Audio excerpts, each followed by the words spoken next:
I love my dogs. They are my best friends, and one of the few things that I can count on as I navigate these choppy waters that we call life. There is nothing that my wife and I wouldn't do for them, including spending thousands of dollars to remove a cancerous cyst from Lindsay, or to have Haley hospitalized and monitored when she ate a bottle of Excedrin that our former roommate left in her reach. These are our dogs, and they are counting on us to take care of them as best as we can. But they aren't our only dogs. They aren't the only ones that depend on us for their well-being, for their very survival. As Wisconsinites, it is also our responsibility to care for the dogs that we've left outside, the Wisconsin wolf, and we are failing them.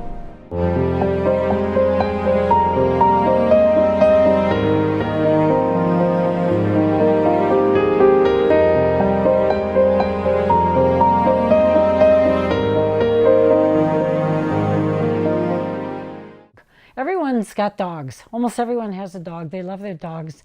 And they spend tons of money on little outfits for their dogs, fancy treats, take them to the vets if they just scratch themselves.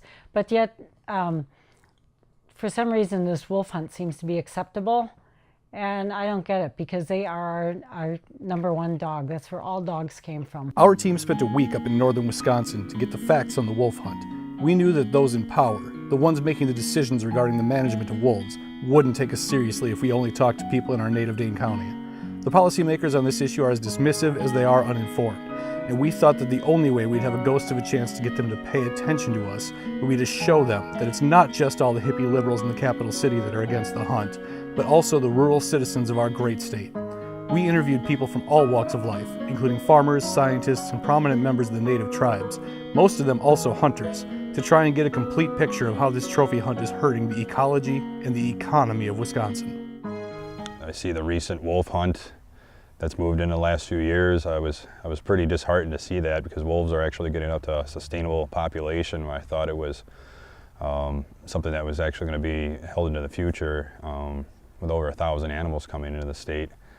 And I was pretty disappointed to see that there have been planned wolf hunting here in Wisconsin, because I saw that their numbers are actually getting up, or they could help control some of the diseases that we've been seeing coming in the deer herd, like chronic wasting disease and bovine encephalitis, and some of the tuberculosis in the deer. And obviously the wolf have a role and a niche in nature, an ecological niche, to help keep the deer that are weak and sick and old, take them out of the deer herd. And I thought that chronically wasted deer and other types of deer that have diseases would benefit from having a predator like the wolves around. It's not a coincidence that some of the major diseases affecting deer, chronic wasting disease, we have EHD, we have bovine tuberculosis in Michigan. Some of these diseases are appearing, or all the diseases are appearing in areas where we have few or no wolves. And I think people need to see the positive aspects of wolves. Most people don't know that wolves have a very valuable part to play in the ecosystem. And we have, where we live, a lot of deer. And the deer come in and they eat everything in your garden, including your tomatoes, they eat your shrubs and your flowers. And just to keep the deer population under control in our area, wolves are very valuable. In places like Yellowstone, where the wolf population was depleted, the elk came in and ate all the vegetation on the sides of the streams, and it reduced the fish and the birds, and it has an effect on the whole ecosystem that just, one thing after another. When they brought them back, the fish returned, the birds returned, the saplings returned to the sides of the streams. The Yellowstone example shows improve the health of the ecosystem. They keep the deer moving so they don't overgraze, and so they can form a very important role in our whole natural environment in Wisconsin. With all of the evidence pointing toward our need to have wolves in the state, how could something like a public wolf hunt even be allowed to happen? The U.S. Fish and Wildlife Service gave back to the state of Wisconsin management of the wolves. The head of the DNR of the state of Wisconsin said that they would properly manage the wolves. Immediately thereafter, there was a legislative movement to open up wolf hunting. I think things changed because the new people came into the legislature and they were beholden to different interests. One of the groups they were beholden to was the Wisconsin hunters. And it's a small group, but it has a disproportionately large effect on people because they're very active and they do a lot of lobbying and they're very loud and vocal. The resolution to support the wolf hunt happened in Douglas County, and the first step was that a woman who was, I believe, trains dogs for hunting, came to the Forestry Committee and gave them a big spiel and presented them with a sample resolution and asked them to bring this to the county board. On our Forestry Committee, there's one person in particular who's a very vocal wolf hater, and he was I think he's the chair of the committee, and he basically kind of talked everybody else into it. I think there were a couple votes against it, 1 or 2, but basically it went pretty much unchallenged onto the county board, where it was brought up, and people debated it and used such scientific facts such as, when my grandchildren go outside, I see wolves across the field looking at them hungrily. There was no scientific basis for any of the decisions that were made there that night. And it was basically about fear and fear-mongering and fairy tales. There was only 1 vote against it on the board, and so basically it passed pretty much unanimously. The wolf hunt was cooked up by Bob Welch, who's a big Republican lobbyist contributor. And as nearly as I can tell, he did it for the bear hunters, the people who run hounds. I think some of the Democrats from up north were worried about the hunters and the hunter rights organizations, which is a front group funded by probably Koch money and other right-wing, corporate money coming after them. So they were afraid of the special interests. Just the way it happened was a total surprise. I didn't expect on the day that wolves were delisted that the legislature would begin legislation to designate the wolf a game animal and institute a wolf hunting season without talking to the wolf biologist first. It was very clearly orchestrated by the legislature, and DNR went along with it. And that was what was so frustrating about it. We always trusted that the DNR would make their decisions using science. And in this case here, they totally not only disregarded science, they disregarded public input. There is a blind faith that because people work for the DNR, they are going to use sound science and make management decisions regarding the wolf based on the best available data. What they don't realize, it's a top-down process. We have a governor who appoints the director of the DNR. The director of the DNR appoints the people on the Natural Resource Board. So they're all political appointees making these decisions. Supposedly, they are supposed to consult with biologists, but they don't have to follow the biologist's recommendation. And then what I have seen, if the biologists want to keep their job, they will do what their bosses tell them. My name is Peter David. I'm a wildlife biologist with the Great Lakes Indian Fish and Wildlife Commission. I've served in that capacity for a little more than 25 years. I think a lot of us were surprised with the way the wolf hunt came to be. Not so shocking perhaps that there is a hunt, but that it was done with so little review, so little input from the public, and so little involvement of the Department of Natural Resources' own professional staff. This clearly was a political maneuvering, and I think the science behind it was pretty limited, and most of the decision making in it was a done deal by the time it became public. Most of the DNR staff have been trained as scientists, but they don't get to behave as scientists, unfortunately. In a bureaucracy like the DNR, people are hired and fired on the basis of whether they follow orders, whether they follow what's the expected party line. If the director of the DNR says, this is the way it's going to be, all the other people have to say, this is the way it's going to be. And so they're not using science really. Going through the motions of science, but the conclusions are very influenced by the expectations of their superior. They've trained to be scientists. They know about science and how science is all about finding out the truth, and here they are now working a place where they're not supposed to find out the truth. They're supposed to be able to say the things that the bosses want them to say. And Kathy Stepp is totally disqualified to be head of the Department of Natural Resources. She should be head of Commerce or WEDC if she's going to be in government at all. I compared putting her in charge of the DNR as like putting Lindsay Lohan in charge of a rehab facility. And no offense to Lindsay Lohan, but Kathy Stepp was a developer builder. She had no administrative experience. And it shows. I mean, basically the organization is for polluters, by polluters, and contributors to Scott Walker.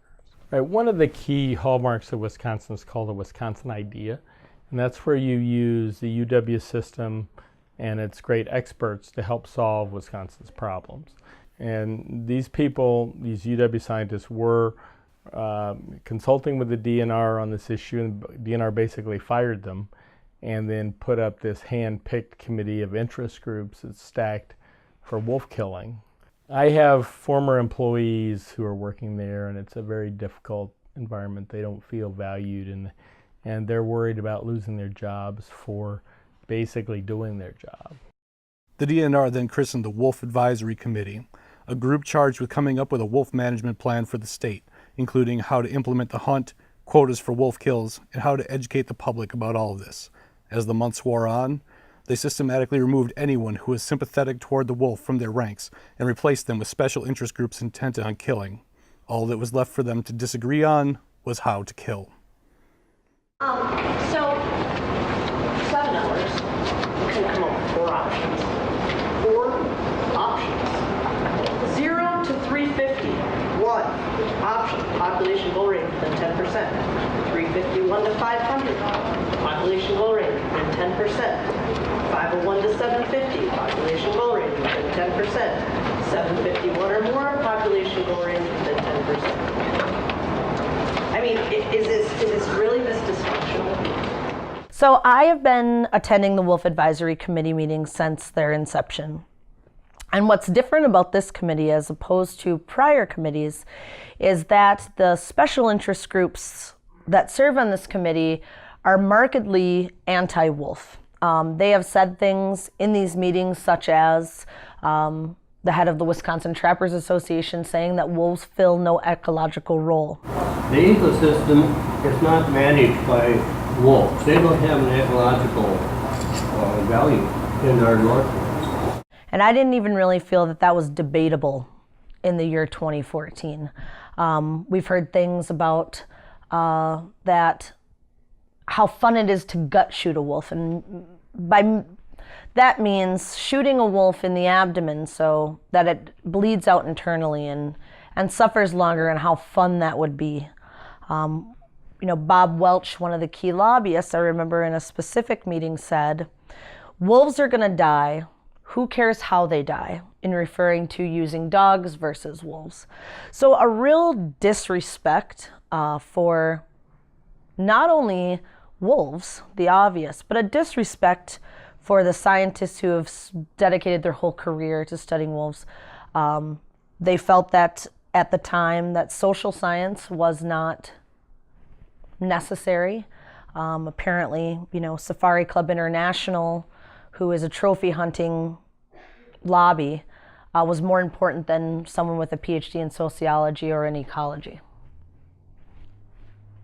We had a state law now that said you now will implement a wolf hunt, and in order to move that practice forward, we had to have people who were a part of the group that were willing to be partners in that effort, if you will. And we had a lot of time in Wisconsin where we had the former group, which several folks have talked about today, where they were a party of. But when we're charged to manage and to implement a hunt, coming in and telling us don't hunt wolves is not a productive way to run a committee, frankly. That's just the candid way to lay it out. So we had to have people who were willing to work with us in partnership and be willing to help us and advise us along the way in implementing state law.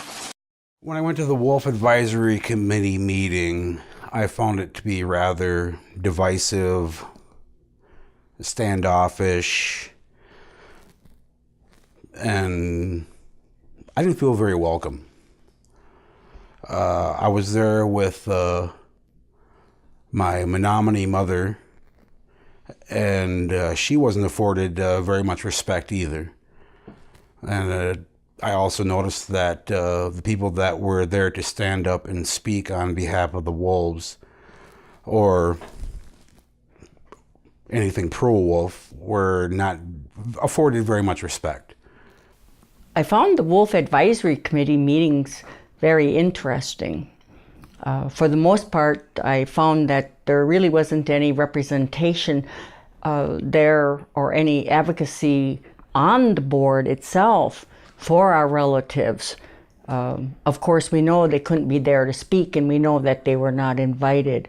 So it was a shame that at least one of the members didn't try to speak up for them, but it seems to be pretty much out of balance. It favors the hunters, the people that like to kill the wolves. For the most part, they seem to be very deaf to what we were saying when we were testifying on behalf of our wolf relatives. Oh, well, when you go to the Wolf Advisory Committee, you realize you have no voice.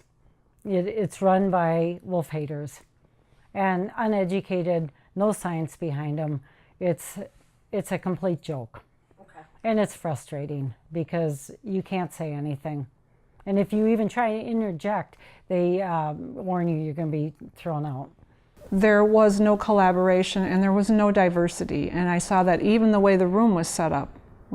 One side of the room was one group. In that case, it was all of the extreme hunting groups, and then the other side was the DNR, and there was nobody else. That was it. No diversity at all. Of all the things that the hunting groups learned all throughout those 13, 14, 15 months, none of that went into the end result of that management plan. They could have gone in the first week and just decided what they wanted to kill and where they wanted to kill it, and it would be over with. And that seemed like it was their intention all the time, and it was always this, it was always them pushing and wanting to, the sense that they wanted to kill more, and they wanted to have more options for killing, and they wanted to find more places to kill. And there was nothing about protecting the wolf at all. The last meeting in October of 2014, they talked about education and the educational component that needed to go into the management plan, and who would be part of that. And one of the members of the group said that the wolf is getting too much attention. They wanted 2 statewide recognized wolf education groups in the being part of the management plan, the new one, because they are part of the tracking and monitoring program during recovery, and they are in there now, and they, the hunting groups didn't think that that was not appropriate for these educational groups to be in there either. There was no creative thought that went into that. So to be quite honest, I don't know how they plan to educate the public about wolves. The thing that they spent the shortest amount of time in throughout the 14, 15 months that they had the committee probably was on the educational component. I would leave those meetings, and it took me 4 to 5 days to get over those meetings. There was so much venom and hatred, and I didn't understand where it came from. I serve now on the Wolf Advisory Committee, previously served on the Wolf Science Committee, and also was involved on the Wolf Roundtable. And have been working in that way for a couple of decades now in some capacity, trying to represent some of the tribe's interests in Miyingan or the wolf. I think there's been some really major fundamental kind of changes that I'm concerned about. At one time we had the Science Committee, which was made up primarily of biologists, and then we had a roundtable committee, our stakeholder group. And those 2 groups were separated from each other. So you had discussions that were really based on biology. Now, sometimes those were affected by the social concerns or the other concerns brought in from the stakeholders. but it was sort of a two-part process, and it made it, I think, much more clear what was science and what was social or political. Now we've had a disbanding of the Science Committee and the Wolf Advisory Committee, which was assembled, at the Secretary's direction, who could serve on that. There's concerns, I think, one, about just the makeup of that committee, that it doesn't reflect the Wisconsin public very well. And then there's this whole fact that there's this blending of the process, that there's no sort of clear separation between the science and other non-scientific concerns. And so what comes out of that committee now is already sort of an amalgamation of different concerns. And I think when those things were separated, it was really better for the science, and it was better for the management of the species to know where certain decision-making was being based. It's certainly not the way the tribes are interested in seeing wolves managed. And it seems to be done primarily from a perspective where the wolf is still a vilified creature. And it's not based on any recognition of the ecological or the cultural values that wolves have to very many people. And there's all sorts of things I think you can see between the population goal and the way the hunt is designed that support. That I don't think is really even an arguable contention. There's a whole lot more science that could be brought into this, starting with setting the population goal in a whole different manner than it's been done in the past. One of the Wolf Advisory Committee's first priorities was to determine how many wolves we should have in Wisconsin. Through a process which can only be described as dubious, they arrived at the number 350.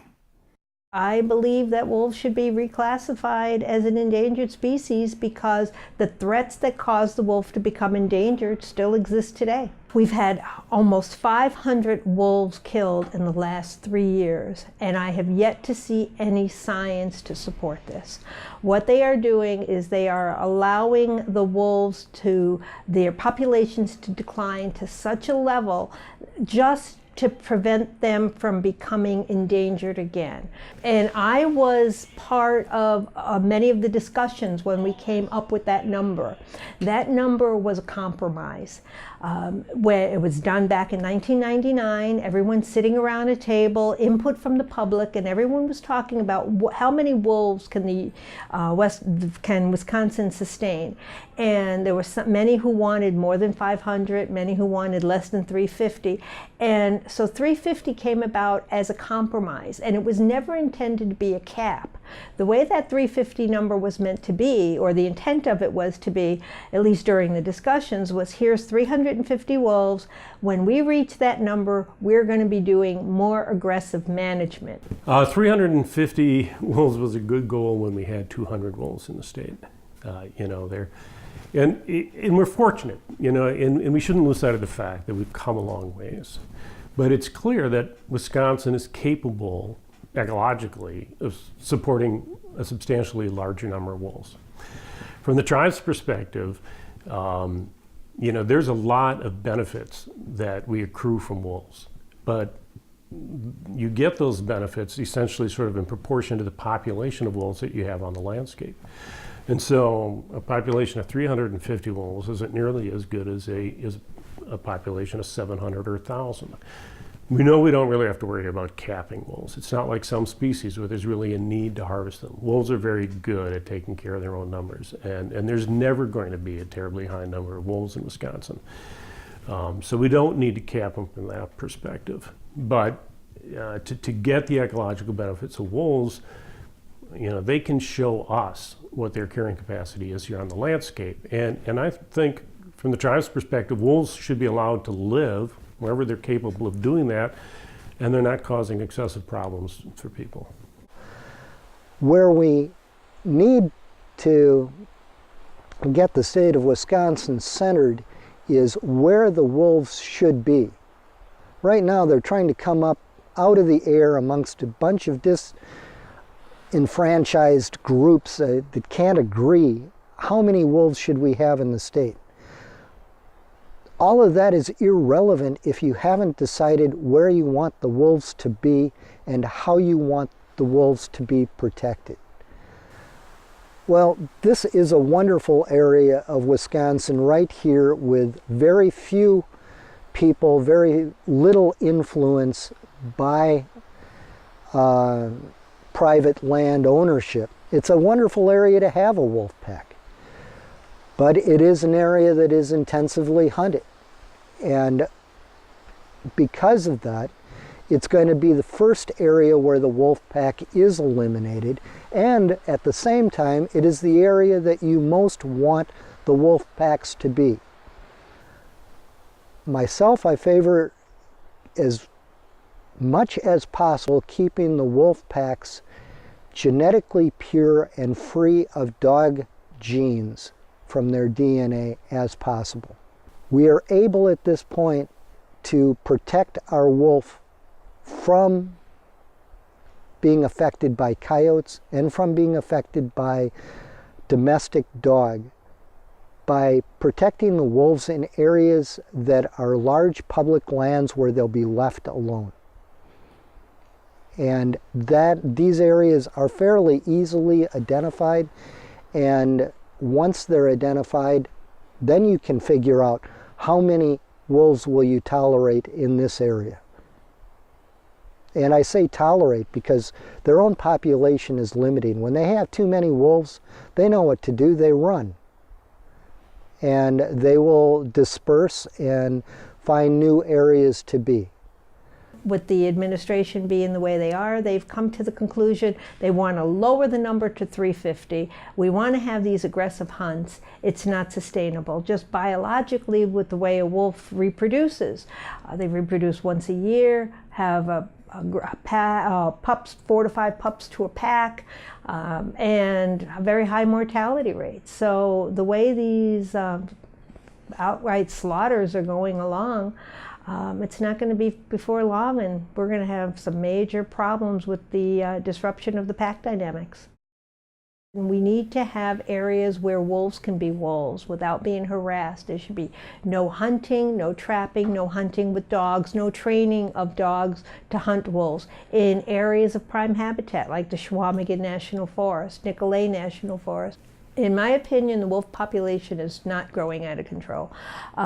It was stabilizing, it was showing signs of stabilization, and all research indicates that as prime habitat becomes occupied, the wolf population stabilizes. That's what's happened in Minnesota, that's what's happened in Michigan, and that's what's happening in Wisconsin without the use of a hunt. And now that we have had 3 years of hunting now, that population is going to really go down. There has been recent, within the last year, research to suggest that wolves are, because they're territorial, there's a lot of managing their own numbers within themselves. How many do we need? It depends on a whole lot of things. It depends on the health of the wolves. It depends on the health of the deer. It depends on more sophisticated behavioral management methods we can use to make the relationship between deer and wolves and humans a satisfactory one. One of the things you have to worry about with any animal species is you have to worry about inbreeding. It's very important that within a pack of wolves, some of them leave and go breed with another pack. Some of the females leave, some of the males leave. Those that stay are ones that David Meach called the biters, because they bide their time. They stay with the pack until they get a chance to mate. The others are dispersers, both males and females, who decide I can do better elsewhere, and they leave. And that process is very, very important, because that causes the genetic mix so we don't get inbreeding. Inbreeding can result in susceptibility to sarcoptic mange, among other things, and lots of other illnesses.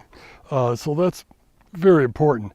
And those dispersers, they have to find another wolf pack, and wolf packs are not easy to find, and they're not, and the wolves they find don't necessarily tolerate them joining the pack. So there needs to be enough of a population so that the animals can disperse from pack to pack and mix their genes. The consensus among the experts seems to be that more wolves are better. But what about the general public? So the DNR put out a wolf tolerance survey, And it's not being well publicized because it was made up by the Wolf Advisory Committee. And it was actually, I think they were even slanting it to try and get the answers they wanted. But actually, the majority of people that they sent the surveys to lived in wolf country. And even still, the majority of people want the wolf number at where it is or higher. So when the survey came out and they found that 53% wanted wolves up there where they are at now, or even a larger population, they did not like that. They did not like that at all. They dismissed it at the Wolf Advisory Committee meeting. They didn't like what they heard. It was real clear. They were real uncomfortable. When the results were being presented, I was there too. Everybody's anxious to hear this. We really wanted to hear. And so they were real uncomfortable. They didn't like what they heard. So, and I do feel like there's more than even 53%. What I do know is that a good percentage of respondents that returned the survey were hunters. Hunters only represent 11 to 12%, 11.5% of the population. That's based on the selling of tags. I believe there are a lot more people in this state that want wolves, a lot more than even that survey. But we got to go with the survey. So that's what it said, and there's a majority on there. And so that was real confirming for me too. Most of the respondents, about 8 to 1, were in wolf range versus not wolf range. And what we found was that most people want the current number of wolves we have or more. I think as a sociologist, this really should speak to policy. Because in the state of Wisconsin, we don't have a wolf problem. We just don't have a wolf problem. We have a people problem, but we don't have a wolf problem. So, only we can successfully coexist with the wolf, and they depend on us. We did see that almost 50% of the respondents were hunters, so we know even hunters are tolerant of wolves. This is our government, and our government should be following the public opinion and not discounting what all of us believe, and even their own social survey that we want wolves. So this DNR administration is absolutely beholden to special interest groups that don't want to see education come first. They don't want to see science come first. They certainly don't want to see wolves come first. And I think that, or my gosh, public input. The survey clearly shows that a majority of people want wolves, even those within wolf range. It's also worth noting that, aside from the 53% of residents who want the wolf population maintained or increased, a further 14% counted themselves as unsure. Only 15% of residents want to see the wolves eliminated. One important part in that social survey is they talk about that most people favored a wolf hunt. Well, that's not exactly how that question went. What they asked is, do they support a sustainable wolf hunt? And that could be something as just removing the animals that are already problems. But a generalized hunt does not address problem wolves. It's like lining up 600 citizens, 20 are criminals, shooting into the crowd and hoping you hit one. We have wolves deep within, we visited Chequamegon National Forest, Nicolet National Forest, thousands of acres of county forest right where we want wolves, and yet it seemed to be those were the areas being most heavily hunted. How wolves are, what the DNR yet likes to use as harvested, which I refuse because they're not an ear of corn, they're a sentient being, is by trapping. And Friends of the Wisconsin Wolf, certainly myself, have taken a position on trapping. When I talk to hunters and people that are in favor of wolf hunting, I often ask them what they do when they step on their Labrador's tail, and they say they apologize to their dog. But yet a wolf can languish in a trap for upwards of 48 hours, or in a snare around their neck, choking and suffocating and frothing and vomiting and crying out in pain for their family members, like your dog would. We've taken a pretty firm position that we don't believe trapping of wolves is humane. And people need to know that these wolves are not being killed by some fair chase. They're being trapped, terrified, open to the elements, with their pack mates watching them suffer. Good shot.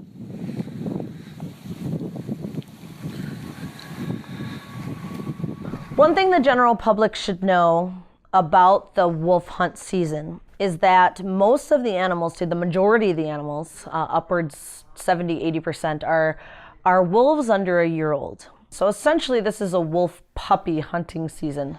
I don't think the hunt is sustainable at all. I'm very concerned that they're killing so many of the young pups. Estimates are from 60 to 75%, and this is the next generation. And they have normally a fairly high mortality rate as it is. So when you kill pups plus added to the mortality rate, you're really wiping out the pack from the bottom up. One of the reasons the state gives for needing a wolf hunt is to address livestock depredation. Well, we in the last year only had 13 verified wolf depredations. One thing to know is that all missing calves are also added to wolf depredation, whether they were taken by coyotes or not. So a lot of those numbers have been inflated, especially since this administration has taken hold. Wolf depredation since the hunt has fallen.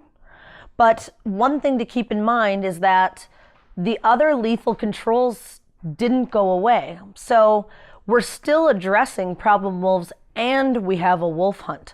So if a wolf hunt was really addressing depredation of livestock, then we wouldn't need to have the USDA and the DNR going in and removing problem wolves concurrently with a hunt.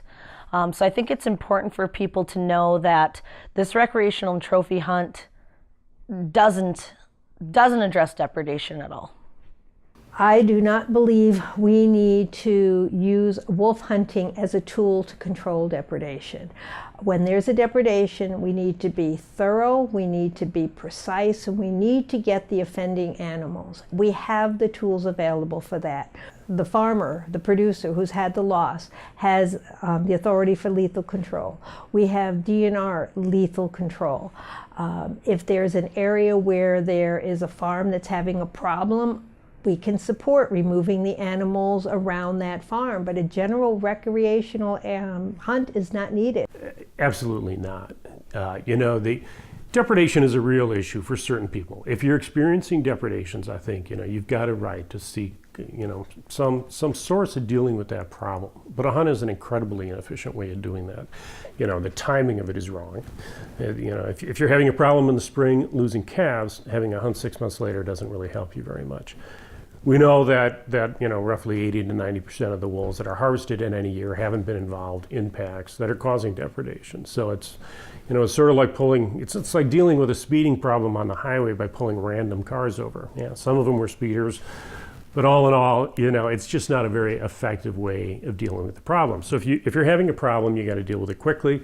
You have to target the animals that are causing you the problem, and a hunt just doesn't do that. And there's really almost nothing built into this hunt to try to target animals that are causing problems.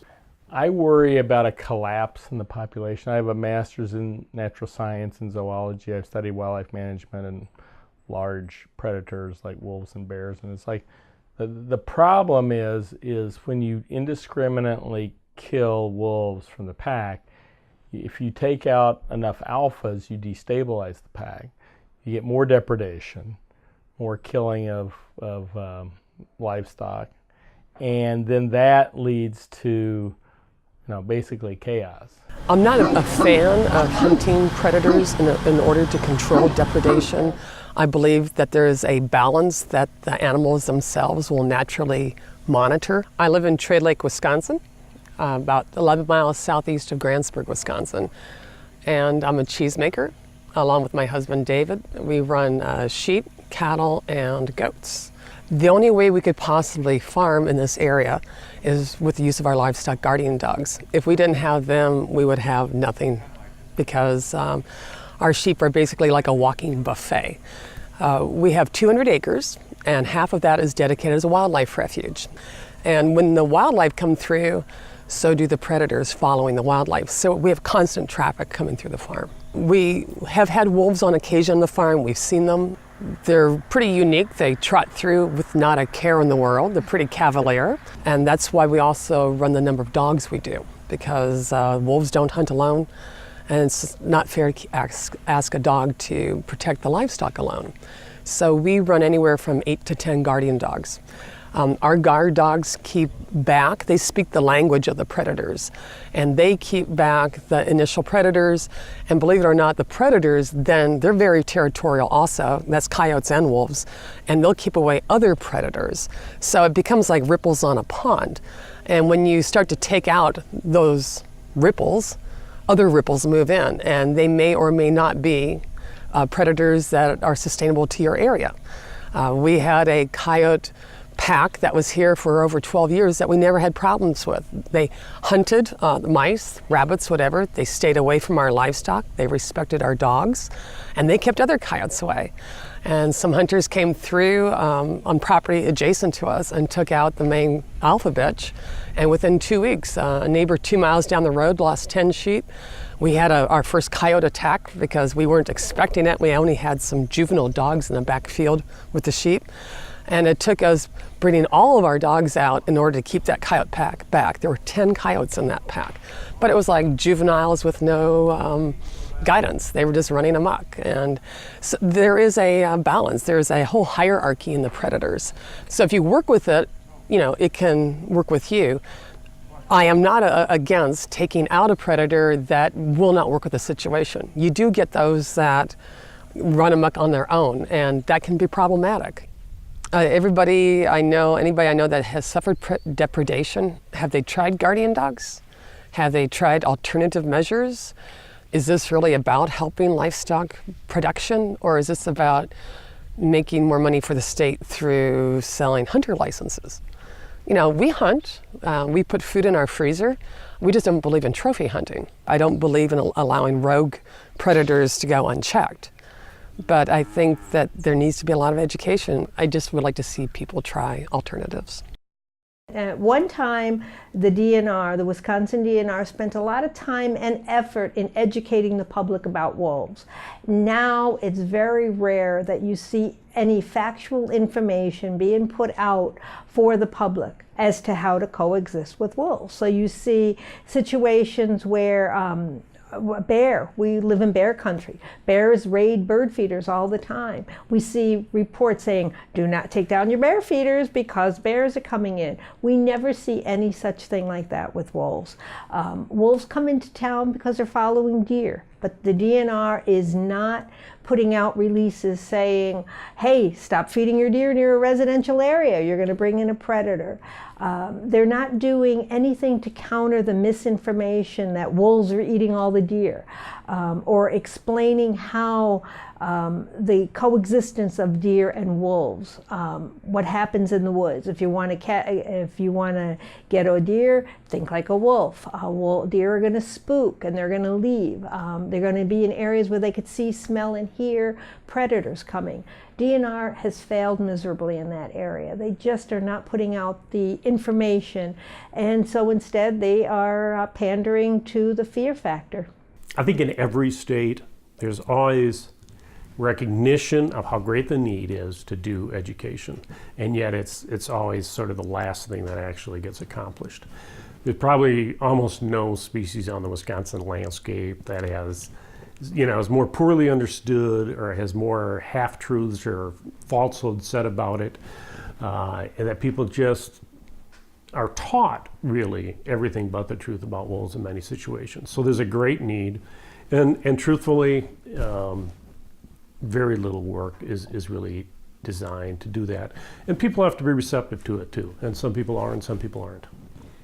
I decided to start up an informational source, Wildlife Public Trust and Coexistence, because I saw a need for a kind of a general clearinghouse, and wanted to start an exchange of information. And the heart of all of this, and I don't think the public knows about this, is that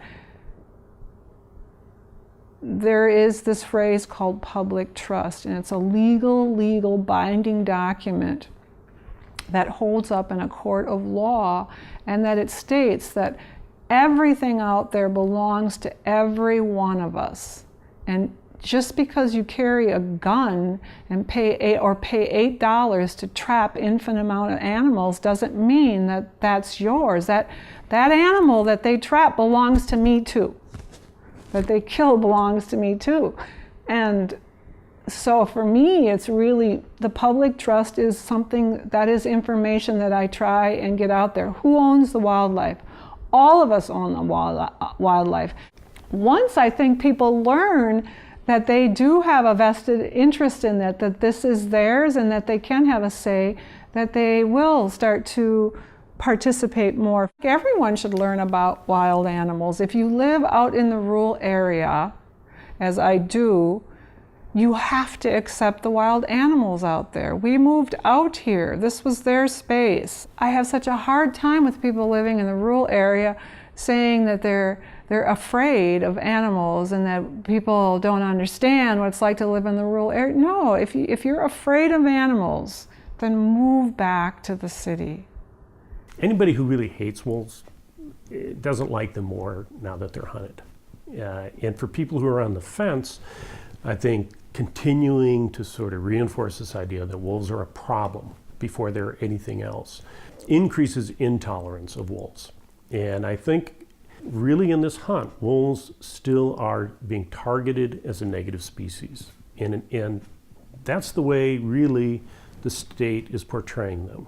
And that in itself is sort of an education that is happening. People are learning that that's the way the state views wolves, that they are a negative species. And it's till the state, I think, takes some leadership and starts treating them as a positive species, it doesn't increase tolerance for wolves.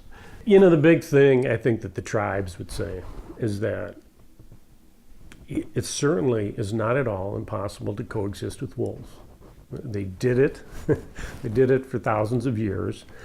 You know, the tribes talk about wolves as their brother. And some people look at that as being sort of an extreme position. But I've argued that they're not putting wolves on a pedestal. They're not crushing wolves under their heel. They're side by side. And, you know, I grew up with a brother. We fought sometimes. We had some problems. In the end, I'm sure glad I had multiple brothers. The wolf is a brother to Anishinaabe. Mohegan is brother to Anishinaabe. And it plays a very important role in our spirituality. And they began to travel the earth together, visiting many different places. They became inseparable companions and eventually blood brothers. When human beings today encroach on the wolf's territory, Mohegan, the wolf, retires further and further into the wilderness.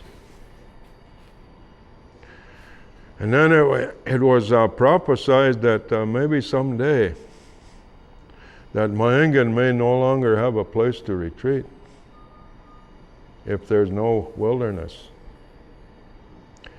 If that happens, if Mohegan passes out of existence, Anishinaabe, you'll soon follow. You'll die of great loneliness of spirit. And so the fate of Anishinaabe is related to the fate of Mohegan. And so their destiny is said to be the same. If Anishinaabe, if you pass out of existence, all other human beings will soon follow. And that's the wolf now is a very strong symbol of the wilderness, of what little wilderness that we have left. And so the wolf is a threat to any of those who would seek to exploit that wilderness and those resources. So that's motivated by greed and selfishness. And it's those sort of people that hate the wolf. See, Anishinaabe, it's our brother. And so we've taken a very serious stand against wolf hunting here in Wisconsin, as well as Minnesota and Michigan. Because of our relationship to the wolf, the common destiny, the common fate, not only of Anishinaabe people, but of everybody. The wolf hunt definitely is actually it's a holocaust of an entire species, just like the Holocaust of our people and the Holocaust of a number of other species. And to think that we would go out and kill something on purpose for no reason. There's no reason to kill wolves, none whatsoever. Wolves are a part of our life, just like bears and deer and everything else. And every one of them, could be feared in their own way. But we don't fear wolves any more than we would fear a bear or, say, a cougar or anything. You respect it and you give it its space. That's what all of this really comes down to: fear. The unfounded fears of the uninformed are what is dictating the actions of this administration and the DNR that it took control of. Instead of combating wolves, what we really need to fight is fear. Unfortunately, what we are seeing happen from our DNR and our government is the exact opposite: eliminating the wolves and nurturing the fear. I think this fear comes from childhood stories, things like Little Red Riding Hood or The Big Bad Wolf, and that puts an emotional sense of fear in the children, as well as a cognitive understanding that the wolves might be dangerous. As they mature, the cognitive understanding changes to something more rational, but the emotions of fear, they don't change as quickly. And in our own work with wolves, particularly when I've got doing it with the middle school kids, when I give talks about this, always somebody asks, what kind of weapons do you carry to protect yourself from the wolves? We don't carry anything. There isn't any need for that, I don't think. The only protection we carry is we have a little compressed air boat horn. You know what I'm talking about? It's a little jar of compressed air with a horn on top. You press it, it goes beep, very loud. And we carry one of those along. We've never had to use it, but we have one of those along just in case a wolf would get a little too close. And I'm sure if we blasted them with that, they'd be gone in a second. I think the way that you handle fear is empathy, understanding and appreciating and validating their fear, and then education, helping them to understand that the wolves are not to be feared. That belief that the wolves are going to harm your grandchildren, that's Little Red Riding Hood tale, and that is not a documentary, it's a fable. I mean, what was it? One person was killed by a wolf in North America, in all of North America in the last 100 years. Once I was skiing not far from here at the After Hour Trail, and I was the only one there. It was a beautiful, we had just gotten like a foot of snow. The trails were not groomed, blue sky, and I was coming down the ski path, and around the corner, and I had stopped to drink some water, and coming down the path was this big, black, beautiful wolf. Awesome. It was like a magical moment, and he saw us and he took off through the woods. And it was a fleeting moment, but it was really magical, actually.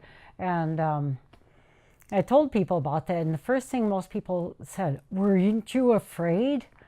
Fear never was ever a concern. Why would I be afraid? They're afraid of us. They're elusive animals. They don't want to be seen or bothered by humans.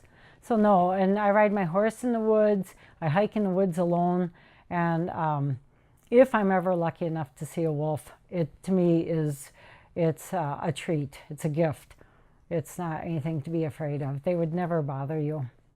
I think the media sensationalizes things because it sells papers and it builds into that fear. And when I talk to children or kids, everyone has seen the movie The Grey or The Werewolf, and they've seen this, and this is something that just is constantly reinforced through the media, and people are afraid. They see a wolf and they're thinking, What's it going to do?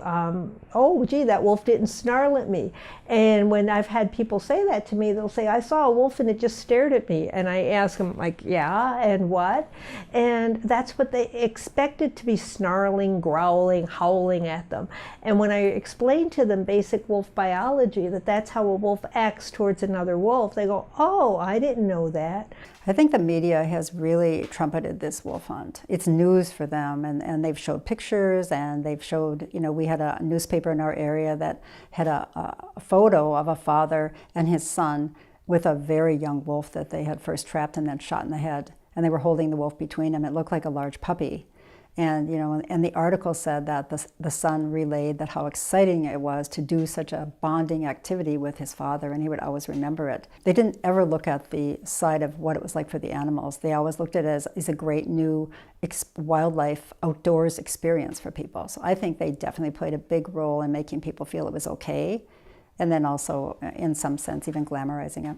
I don't think the media was interested in hearing from people who advocate for wolves. I was part of an action, and we tried to get people to come and to talk with them. And I actually spoke about a lot of things that I've talked about on this film. And they picked a clip that was very, very small and minor and didn't really have much to do with the issue at all. And it just wasn't, they weren't interested in that. The media was interested in promoting this from the beginning. And it's not just the mass media either. Much of the worst of it has bypassed traditional television and print news and found its home on social media sites like Facebook and YouTube. The Wisconsin Wolf Hunting Facebook page currently boasts over 33,000 likes and is filled with hunters spreading sentiments such as, if we can't kill some of them, we will kill all of them. Smoke a pack a day.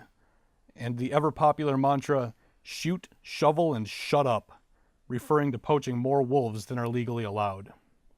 The videos that I've seen or I witnessed on social media were very disheartening, disgusting, dehumanizing.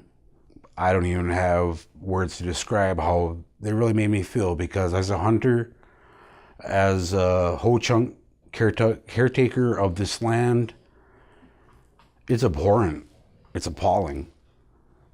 There is absolutely no reason to be having one brother kill or fight their brother like that, because that's what they are. They're our brothers, like the dogs, the wolves. They're our family. They're a part of this circle. They're a part of our lives. Without them, we can't exist. And then just to see the enjoyment that these people got from watching this gore and horror. I don't have words for it. Even in Ho-Chunk, we don't have words for it. They're pretty embarrassing and disgusting as a hunter to see. And people are taking photos, you know, and they're smiling and kind of posing next to them like they're really proud of it, and they're about to dispatch the animal. They're not about to release it back into the wild. Now these are photos of someone who's proud to kill a wonderful animal like a wolf. As a hunter myself, I hunt animals who I intend on eating. I hunt the animals for the meat that they provide me and my family. And I don't know a single person that's ever had any bite of wolf meat. Maybe they feed it to their hounds, you know, something really degrading like that, but these hunters that I see, they're not really true hunters. It's just kind of been sport hunting, or, you know, what hunters would call, deer hunters would call, like trophy hunting. You're just kind of looking for something to brag about to your friends. All of this media is disseminated around the world. Everyone knows what we are doing here in Wisconsin, and everyone has an opinion on it. Few of those opinions are favorable. I do think wolf hunting hurts the Wisconsin economy.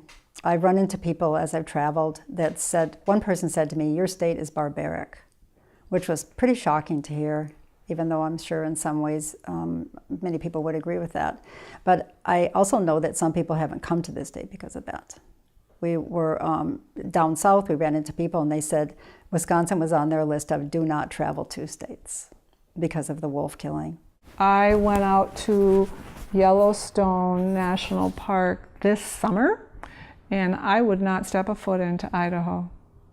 They are a killing machine there, and they are killing off all their wolves. And I know that Wisconsin is gaining a reputation. I have family in Minnesota, and we are just frowned upon here as a bunch of beer-drinking thugs that carry around guns and go out and kill animals. And it is becoming a state with a real bad reputation, I feel. And so I think that hurts us here. I know Illinois, we're gaining a reputation down there too.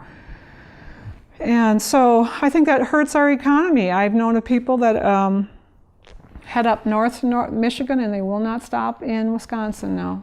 I think the rural area could really bring in dollars if they would really, if we would use our resources to build the economy. For example, in Wildlife Public Trust and Coexistence, the website that I have conversed with people around the country, and there was a photographer, an amateur photographer, a husband and wife, and she got in touch with me, and she said, I said something about coming to Wisconsin for wolves. She said, we just went down south, and my husband and I spent, for 4 days, we spent $12,000 photographing. She said, if we could spend that much money up north and get pictures of wolves, we'd be there. Just, catered to tourists.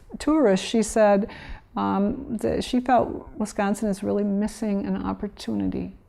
All this damage that has been done to our beautiful state, the economy, the ecosystem, our reputation within our nation and our world.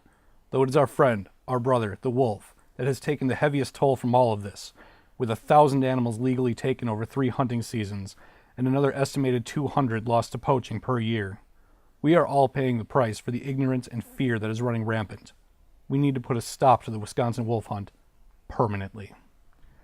In December of 2014, after we had filmed these interviews but before completing this documentary, the gray wolf was officially relisted as a protected species. This was a great victory, but unfortunately there is still time for that decision to be appealed. Wyoming has already filed one. So what's the best thing for you to do right now? We ask that you please donate to the Friends of the Wisconsin Wolf. Every donation helps ensure that we will be able to keep up the fight to save the gray wolf. And please, write a letter to U.S. Secretary of the Interior Sally Jewell. Secretary Jewell's decision on the future of wolf management could come any day now, and it's important for us wolf advocates to keep the pressure on. Please include any of the information presented in this documentary that you see fit, but it's the most important to remind the Secretary that the U.S. Fish and Wildlife Service is required to base all wildlife management policies on the best available science, and that delisting was based on insufficient research. States where the wolves have been delisted have not managed their wolves like other wildlife. They have instead opted to aggressively hunt wolves as far as they possibly can, and the gray wolf has barely begun to recover in, or is still completely absent from, large areas of suitable habitat, which are necessary for the long-term survival of the species. Wolves are more important to us and to the environment as a whole than most people have ever imagined. Please join us in taking action to preserve these magnificent creatures. I'm glad that my kids are going to grow up in Wisconsin where wolves are present. And if you're going to take a wolf's life, I think it needs to be done for better reasons than are commonly given right now. Most people are taking wolves because they don't like wolves. Not because they value that animal or think that there's some value in that experience, but that they don't like wolves. We don't have to live with outdated and archaic views of this animal anymore. We know more than we did 100 years ago. We'll know more 100 years from now, but it just makes sense in the meantime to let them fulfill their role on the landscape that we know is real and is important. Actually, what brought me to northern Wisconsin was the wolves. I had studied dogs at that time for about 30 years. I think they're beautiful animals and really animals to be admired, and I feel it's been a privilege for me to understand them. I don't believe there should be a wolf hunt. I think that the number of wolves we had in Wisconsin was not a threat to anyone, and I don't think just because some people want to kill a different species isn't adequate reason for having a wolf hunt. Wolves are important to me for a number of reasons. One is I like studying interspecies communication, and all of the dogs are emotionally able to communicate with people. We know when a dog's wagging its tail that the dog is happy. We know by the vocalizations that the dog makes, whether or not it's happy, anxious, whatever emotion it is, we understand that. So for me, studying wolves and enjoying wolves, I can hear a wolf pack howl on its own in the night, and after listening to them for the number of years, I know exactly what they feel and what position they are in. And I think most people would that listen to the same audio that I do, that they're able to understand what is being conveyed. But what you feel and what an individual feels when they hear a wolf pack howl is dramatically different. Some people feel anger, some people feel fear, some people feel awe. And for me, a practicing Christian, yes, the wolf is still a sacred animal to me. And it always will be.